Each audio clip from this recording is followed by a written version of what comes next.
Hello friend, welcome back to the brand video. और की हाल चाल। आज इस वीडियो में हम बात करने वाले हैं एक ऐसे रेयर क्वेश्चन की जो कि कोई भी नहीं पूछता कि अगर हम एक कार बाय करते हैं तो उसमें से जो उसका मैन्युफैक्चर होता है यानी जो एक्चुअल ब्रांड है वो कितने पैसे अर्न करता है या एज अ प्रॉफिट, या फिर उसको कितने पैसे बचते हैं एक कार बनाने पर। आज इस वीडियो में हम उस क्वेश्चन का राज जानेंगे और जानेंगे आपको कितने रुपए देते हैं आप अपने पॉकेट से। एक्चुअल में उतना प्राइस तो वो जो मैन्युफैक्चर है जो कार बना रहा है उसको भी उसका इतना प्रॉफिट नहीं मिलता। जैसे कि आपको लगता होगा एग्जांपल के तौर पे एक कार जो 50 लाख रुपए की है और वो मैन्युफैक्चर ने 50 लाख रुपए की बेची, तो आपको लगता हो कम से कम 10 लाख तो वो कमाई लेता होगा एक कार पर अगर वो हम कार खरीदते हैं तो। पर ऐसा नहीं है, आप गलत हैं।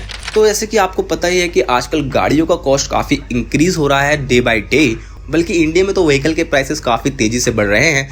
हर 4 महीने के अंदर आपको कोई ना कोई कार मैन्युफैक्चरर अपनी प्राइस लिस्ट अपडेट करता हुआ दिख ही जाएगा। और अगर देखा जाए तो पैसेंजर व्हीकल के सेगमेंट में ये काफ़ी ट्रू है। अगर हम कोई भी एक कार बाय करना चाहते हैं तो कुछ साल बाद उसका प्राइस आपको इंक्रीज होकर ही मिलेगा। और वैसे आप एक चीज़ तो जानते ही होंगे कि जो एक्स शोरूम प्राइस होता है एक कार का और जो एक्चुअल कॉस्ट हमें पड़ती है हम जब उससे खरीदने जाते हैं तो उसमें काफ़ी डिफरेंस होता है। इतना बात तो आप जानते ही होंगे। और इनकी डिफरेंस की बात करें इन दोनों प्राइसेस में, वो इंक्रीज होता जाता है जितना ही आपका एक्स शोरूम प्राइस इंक्रीज होगा। हमारे यूट्यूब चैनल को सब्सक्राइब करें ऐसे ही अमेजिंग वीडियोस देखते रहने के लिए बेल आइकन के साथ। सबसे पहले हम बात करते हैं एक ब्रॉडली कैटेगराइज वे में। अगर हम एक कार बाय करने जाते हैं तो उस मनी को जो हम पैसा दिया है उसको हम 3 सेक्शन में डिवाइड कर देते हैं। यानी कि एक जो उसने मैन्युफैक्चर जिसने उस कार को बनाया है उसके पास जाएगा, डीलर यानी जो कार बेच रहा है उसके पास जाएगा, और तीसरा आती है हमारी गवर्नमेंट जो कि स्टेट एंड सेंट्रल, जो उस पर सारे टैक्स होते हैं या फिर जितने भी उस पर जीएसटी वगैरह होती है वो सब लग के वो उस पर जाएगा। सरप्राइज की बात तो अब देखिए आपकी इन तीनों जगह जहां पर आपको मैन्युफैक्चर है, एक डीलर है और एक गवर्नमेंट है, उन तीनों जगह में जो सबसे कम पैसा अर्न कर रहा है या फिर सबसे कम पैसा कमा रहा है एक कार से, जो प्रॉफिट अर्न कर रहा है वो एक मैन्युफैक्चरर ही है जो कि एक्चुअल अपनी कार बना रहा है। तो आगे जानते हैं कि ऐसा क्यों होता है कि जो एक कार एक्चुअल में प्रोड्यूस कर रहा है उसको ही सबसे कम पैसा क्यों मिल रहा है। फॉर एग्जाम्पल के तौर पर हम बात करते हैं टोयोटा फॉर्च्यूनर की।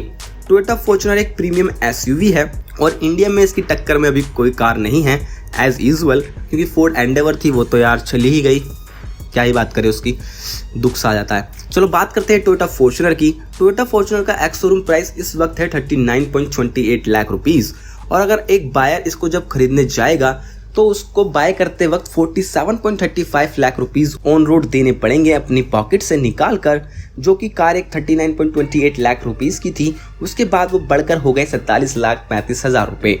अब बात करते हैं आगे फर्दर। तो इतना प्राइस यानी कि 47.35 लाख रुपीस एक कार का होना यानी कि काफ़ी ज़्यादा प्राइस।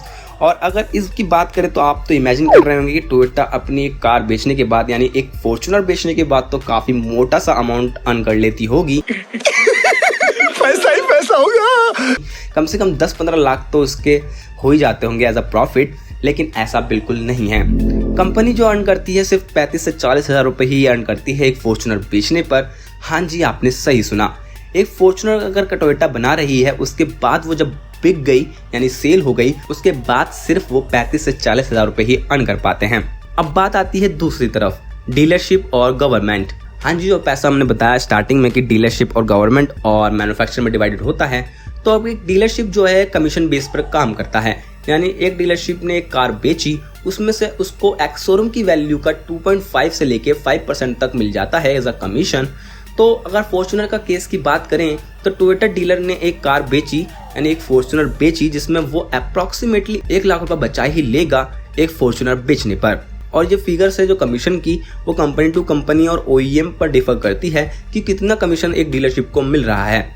और इसके बाद यानी कि आपने देख ही लिया कि एक मैन्युफैक्चरर को मिल रहे थे 35 से 40 हज़ार रुपये, जबकि उसके बाद एक जो डीलरशिप है उसको कम से कम 1 लाख रुपये बच रहा है एक फॉर्च्यूनर बेचने पर।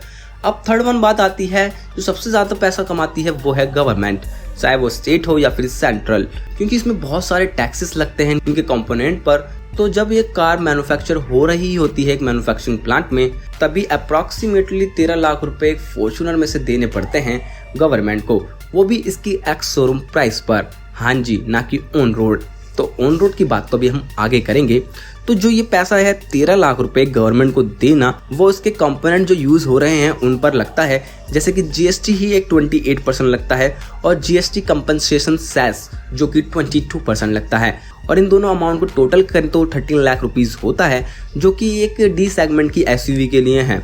और आगे बात करते हैं अब इसके ऑन रोड प्राइस पर। अब जब कार एक्स शोरूम से ऑन रोड प्राइस पर आती है तो उसमें काफ़ी सारे चार्जेस लगते हैं, जैसे कि आपको पता ही है, charges for registration, road tax और ग्रीन सेस अगर आपकी कार एक डीजल व्हीकल है तो, और फास्ट टैग वगैरह, ये सब चीज़ें लगती हैं जो कि गवर्नमेंट को हमें देना पड़ता है। इसके बाद जो टोटल कंट्रीब्यूशन होता है एक फॉर्च्यूनर परचेस करने का, हम जब परचेस करते हैं तो उसमें से 18 लाख रुपीज़ तो गवर्नमेंट को ऐसे ही चले जाते हैं। हाँ जी, अप्रॉक्स 18 लाख रुपए हम अपने ऑन रोड प्राइस में से गवर्नमेंट को दे देते हैं। और जितने भी हमने प्राइस और कंपोनेंट की बात करी ऊपर, वो एक रफ फिगर्स थी, क्योंकि हमें एक आइडिया चाहिए था कि क्या इस तरह से काम हो रहा है और एक कार का कैसे प्रॉफिट डिवाइड होता है। तो अब तक आपको आइडिया हो गया होगा कि अगर एक कस्टमर एक फॉर्च्यूनर बाय करने जाए जो 48 लाख रुपीज़ की है, तो उसमें से जो डीलरशिप है वो 1 लाख रुपये बचा लेगा, यानी एज अ प्रॉफिट वो अपने पास रख लेगा। उसके बाद जो मैन्युफैक्चरर है, मैन्युफैक्चरर को सिर्फ मिलेगा आपको 35 से 40 हज़ार रुपये, लेकिन जो सबसे ज़्यादा बिग अमाउंट है वो तो गवर्नमेंट को ही चला जाता है, जो कि अप्रॉक्स हुआ 18 लाख रुपीज़। तो आप अब खुद देख लीजिए, अगर गवर्नमेंट इतने सारे टैक्सेस जो हैं वो हटा दे या फिर थोड़े कम ही कर दे, तो आपको जो ऑन रोड प्राइस देना पड़ रहा है कार के लिए वो काफ़ी कम देना पड़ेगा। और आपको पता है, अगर फॉर्च्यूनर या फिर कोई सी भी कार है जो इंडिया में, अगर उसके टैक्सेस कम कर दिए जाएँ जो गवर्नमेंट लेती है हमसे, तो अगर आप एक फॉर्च्यूनर बाय करने जाएंगे तो वो भी आपको 35 से 30 लाख में आराम से मिल जाएगी। हाँ जी, 30 लाख रुपए में एक फॉर्च्यूनर मिलना जो कि आपको काफ़ी अच्छी वाली बात लगेगी। तो ये सब बातें तो हो गई। अब आपके दिमाग में आइडिया आ रहा होगा कि भाई जब 35 से 40 हज़ार रुपये ही बचा पा रहा है एक मैन्युफैक्चरर इतना बड़ा ब्रांड होकर, तो उसको कार बनाने में फ़ायदा ही क्या? उसको क्या फ़ायदा हो रहा है जब इतनी बड़ी बड़ी गाड़ियाँ अपने प्लांट लगा रहा है, इतना पैसा खर्च कर रहा है, तो उससे क्या फ़ायदा हो रहा है उसको? तो भाई इसके पीछे काफ़ी बड़ा रीज़न है। तो जो ये सब चीज़ें हैं, सिर्फ प्रॉफिट एक तरह से ही नहीं आता उनके गाड़ियाँ बेचने से या उनके बनाने से, प्रॉफिट काफ़ी तरीके से आता है इन कार कंपनीज के पास। तो हम बात करेंगे मास मार्केट सेगमेंट की, तो किया मोटर्स इस वक्त सबसे ज़्यादा हाईएस्ट ऑपरेटिंग प्रॉफिट पर कार निकाल रहा है, यानी हर एक कार पर किया को 70 हज़ार रुपये बचते हैं अपनी एक कार सेल करने पर। दूसरी तरफ मारुति या टाटा हैं जो एक कार बेचते हैं तो उनको 40 से 45 हज़ार रुपये बचते हैं कार पर। और दूसरी तरफ बात करें हुंडई की, तो हुंडई अपनी अगर एक कार बेचेगा तो हुंडई को 30 हज़ार रुपये बचेंगे एक कार पर। तो ये थे कुछ फिगर्स जो कि मास मार्केट की फिगर्स हैं, जो कि एनुअल रिपोर्ट को रिसर्च एंड एनालाइज करके ही निकाली गई हैं और ये एग्जाम्पल के तौर पर ही हैं। तो लेकिन जो मेन प्रॉफिट है जो एक मैन्युफैक्चरर का या फिर एक कार मेकर्स का या फिर इतने बड़े brand Toyota, Maruti, Hyundai, Tata, Mahindra, इनका प्रॉफिट सिर्फ एक सिंगल कार बेचना ही नहीं होता, बल्कि इसके बाद भी काफ़ी सारे प्रॉफिट्स वाले चेन होती है, जैसे कि इनके स्पेयर पार्ट्स।